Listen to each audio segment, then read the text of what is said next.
வணக்கம் சார். என்ன சார் வர சொல்லியிருந்தீங்களாமே? எந்திரா மேல. நீ என்ன கெஸ்டா பர்மிஷன் கேட்காம உட்கார்ந்துருக்க? விசாரிக்க வர சொன்னேன்.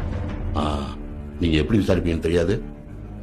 கூலிக்காரன் குத்தமே பண்ணலைன்னா தரையில உட்கார வச்சு மிதின்னு மிதிச்சு விசாரிப்பீங்க. அமைச்சர் சொந்தக்காரன் கொலானா இருந்தா கூட சேரை போட்டு மரியாதை கொடுப்பீங்க. நீங்க ஒரு பப்ளிக் சர்வன்ட், என்னைய கூப்பிட்டீங்க. ஆஸ் அ சிட்டிசனா நான் வந்தேன். ஆனா ஒரு சிட்டிசனுக்கு என்ன மரியாதை கொடுக்கணுமோ அதை உங்களால கொடுக்க முடியல. அதனால எந்த கேள்விக்கும் இனி பதில் சொல்ல மாட்டேன். ஏய் mister listen. English. If you don't respect me, I won't respect you. If you want question me, go and get order from court. Understand? Come by the proper legal way. இதுவும் இங்கிலீஷ் தான். நீயே பேசிட்டியா அந்த? ஒரு நிமிஷம் இல்லையா? அவர் ஒரு lawyer sir.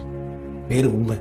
கோர்ட்ல யாருமே உண்மை பேசலைங்கிறதுக்காக அவர் கோர்ட்டுக்கே போறதில்ல சார். ஊரோட விவசாயம் பார்த்துட்டு இருக்காரு.